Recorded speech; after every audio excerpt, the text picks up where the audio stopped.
시청자 여러분 안녕하십니까? BOA 모닝뉴스 시작합니다.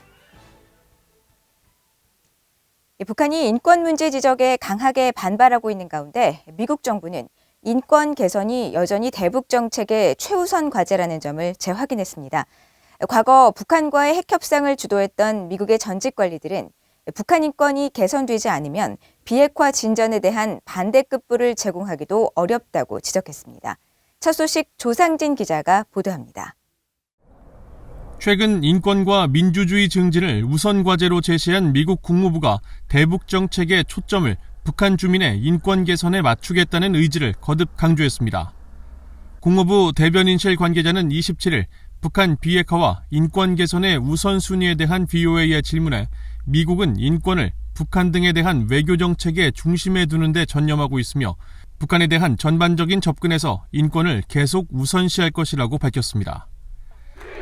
북한이 최근 반정부 시위를 탄압한 쿠바 정부를 옹호하고 영국 내 인종차별과 혐오 발언 사례를 지적하면서 북한에 쏠리는 외부의 인권 공세를 차단하려는 속내를 비친 가운데 인권 가치가 미북 관계의 핵심 요소라는 바이든 행정부의 대북 기조를 거듭 확인한 것입니다.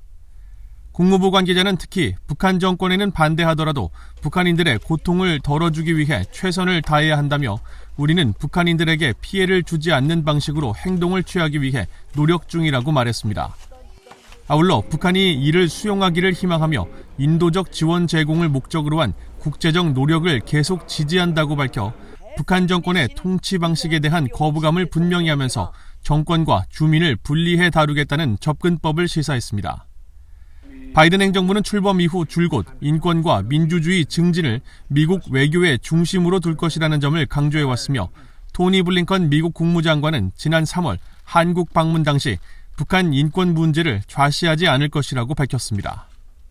And the authoritarian regime in North Korea continues to commit systemic and widespread abuses against its own people. We must stand with people demanding their fundamental rights and freedoms and against those who repress them. 이 같은 바이든 행정부의 인권에 중심을 둔 대북 정책 기조에 대해 빅터차 국제전략문제연구소 CSIS 한국 석좌는 미국이 비핵화 협상에 얼마나 진지한지를 보여주는 신호라면서 인권 침해를 고려할 때 합의의 일부가 될 어떤 경제적 유인책도 인권 개선 없이는 제공될 수 없고 미국 법에도 분명히 그렇게 명시돼 있다고 강조했습니다.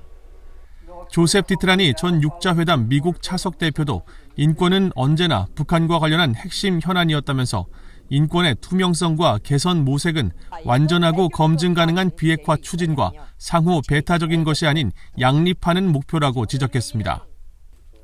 반면에 수전 손튼 전 국무부 동아시아 태평양 담당 차관보 대행은 북한인들을 돕기 위한 최선의 방안은 비핵화와 한반도 평화체제에 관한 진지하고 지속 가능한 협상을 하는 것이라면서 비핵화 달성과 평화조약 체결을 궁극적인 인권 개선안으로 제시했습니다.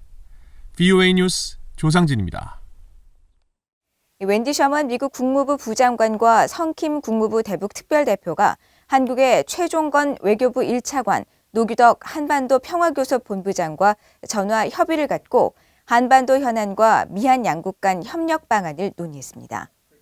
셔먼 부장관과 성킴 대표는 29일 각각 최 차관과 노 본부장과 전화회담을 통해 한반도의 완전한 비핵화와 항구적 평화 정착을 실질적으로 진전시키기 위한 미한 간 협력 방안에 대해 의견을 교환했다고 한국 외교부가 밝혔습니다.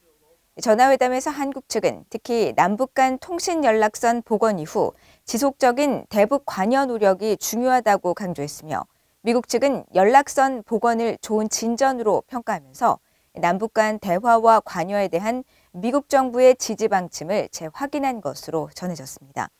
미한 양측은 이어 잘 조율된 외교적 노력을 바탕으로 앞으로도 한반도 문제와 관련해 긴밀한 소통을 지속한다는 데 뜻을 같이 하고 지난주 셔먼 부장관의 방한에 이어 미한 고위급 교류를 지속해 나가자는 데 공감했다고 한국 외교부가 밝혔습니다. 한국과 북한이 최근 연락통신선을 복원한 데 대해 미국 하원 의원들이 잇따라 성명을 발표하고 북한의 비핵화를 향한 실질적 진전과 인권 개선의 기회로 삼을 것을 촉구했습니다. 미국 하원 외교위원회 공화당 간사인 마이클 맥카울 의원은 27일 VOA에 남북 통신 연락선 복원과 관련해 북한의 합리적인 행동은 항상 조심스러운 낙관론의 근거라면서 중요한 것은 북한 비핵화를 향한 실질적 진전이라고 말했습니다. 그러면서 최근 역사를 보면 김정은 정권은 실질적인 협상보다는 이목을 끌기 위한 적대적 행동을 통해 통신 연락선과 연락사무소를 이용할 가능성이 크다고 지적했습니다.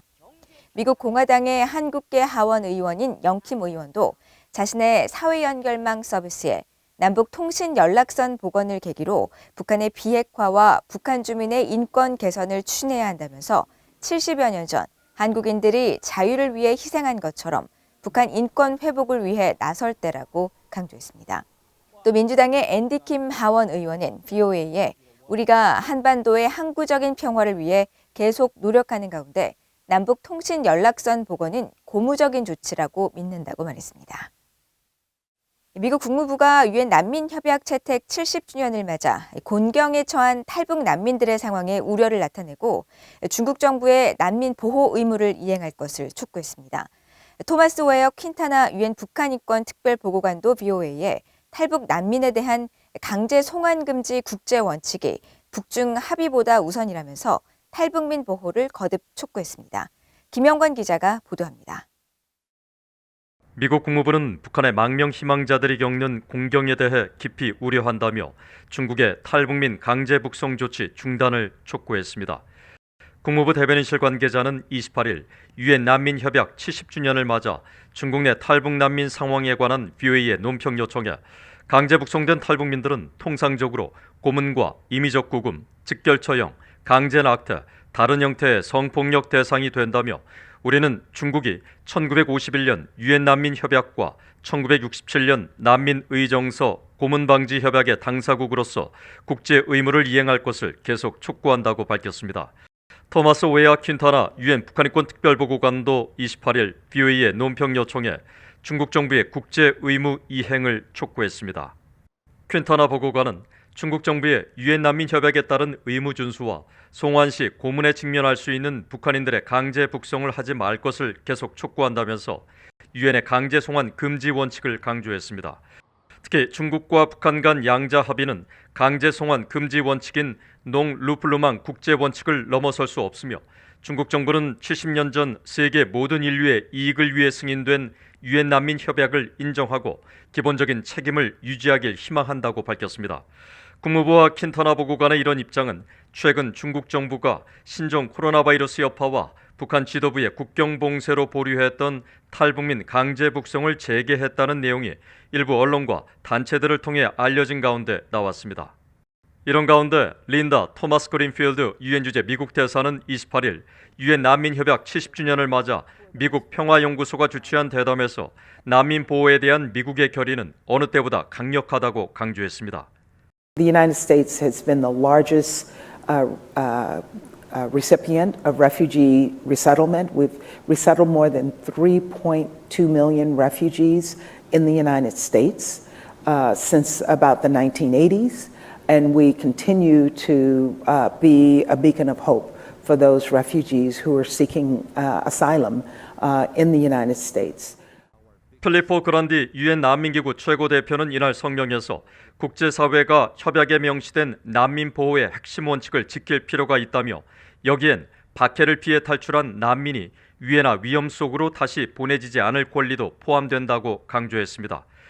유엔 난민 협약은 1951년 모든 사람은 박해를 피해 다른 나라에서 피난처를 구하거나 그것을 누릴 권리를 가진다는 세계 인권선언 14조에 근거해 유엔이 채택했으며 1967년 채택한 의정서와 더불어 송환 시 박해를 받을 위험이 있으면 난민으로 보호해야 한다는 강제 송환 금지 원칙을 강조하고 있습니다. 하지만 중국 정부는 탈북민을 불법 경제 이주민으로 간주해 계속 강제 북송을 하고 있으며 코로나 여파와 북한 지도부의 북중 국경 봉쇄 등으로 탈북민들의 상황은 최악이라고 탈북 지원단체들은 지적하고 있습니다. VOA 뉴스 김영권입니다. 북한이 신종 코로나 바이러스 감염증 방역을 이유로 국경을 봉쇄한 지 1년 6개월이 지난 가운데 조만간 중국과의 무역을 재개할 것이라는 관측이 또다시 제기됐습니다. 화물열차 등을 통한 단계적인 무역 재개가 이루어질 것이라는 전망인데 신종 코로나 바이러스에 이은 변이 바이러스 확산 등의 변수가 여전하다는 지적도 나왔습니다. 박형주 기자가 보도합니다. 지난 1년 6개월간 신종 코로나 바이러스 방역을 이유로 스스로 국경을 봉쇄했던 북한이 이르면 다음 달 북중 무역을 재개할 것이라는 관측이 나왔습니다. 로이터 통신은 28일 북중 화물열차 서비스를 포함한 양국 간 무역이 이르면 8월 재개될 것으로 예상된다고 소식통을 인용해 보도하면서 당초 4월로 예정됐던 관련 계획이 변이 코로나 바이러스 확산에 대한 우려 때문에 취소됐다고 전했습니다. 일본의 요미우리 신문도 최근 중국 랴오닝성 단둥에서 신의주로 들어가는 철도편으로 식량과 화학비료, 약품이 보내지는 등 북중 무역 재개 가능성이 있다고 전하면서 다만 신종 코로나 바이러스 확산에 대한 북한의 위기감이 뿌리 깊기 때문에 본격적인 무역 재개로 이어질지는 불투명하다고 보도했습니다. 북중 무역의 주요 관문으로 양국 간 무역 재개와 관련해 줄곧 관심이 집중돼 왔던 단둥과 신의주는 실제 올해 초부터 단둥세 간의 통관 검색기가 교체되고 신의주에서 보원, 소독창고 등 방역 관련 시설을 정비 건설하는 모습이 포착돼 교역 재개 준비라는 관측이 잇따랐습니다. VOA도 민간업체의 위성사진을 통해 의주 비행장 인근에 건물 여러 채가 들어서고 공항 안에 철로가 연결된 모습을 확인했습니다. 북한 경제 전문가인 브래들리 뱁슨 전 세계은행 고문은 북한이 지금 같은 고립을 유지할 수 없다는 점을 인식한 것으로 평가하면서 신종 코로나 바이러스 전파 위험을 고려해 단계적인 무역 재개를 시도할 것으로 전망했습니다. So it wouldn't surprise me, particularly in light of their opening to South Korea, to try to open the door with China in some way at the same time. There's a political logic and there's obviously a policy logic to it, but I wouldn't be surprised if they try to open up the border over the next couple of months in a way that's meaningful enough to have some impact. 반면 트로이 스탠거론 한미경제연구소 선임국장은 남북 간 통신 연락선 복원이 북한의 외부 관여 신호인지는 신중하게 해석할 필요가 있다며 변이 바이러스 등의 영향으로 북중 무역의 조속한 재개가 이루어질 가능성을 회의적으로 내다봤습니다. I don't think, though, that we should have high expectations for trade in the near future. When we think about the border more holistically, we need to keep in mind that the Delta variant is able to break through into people who are vaccinated. And so there is still a health and safety risk.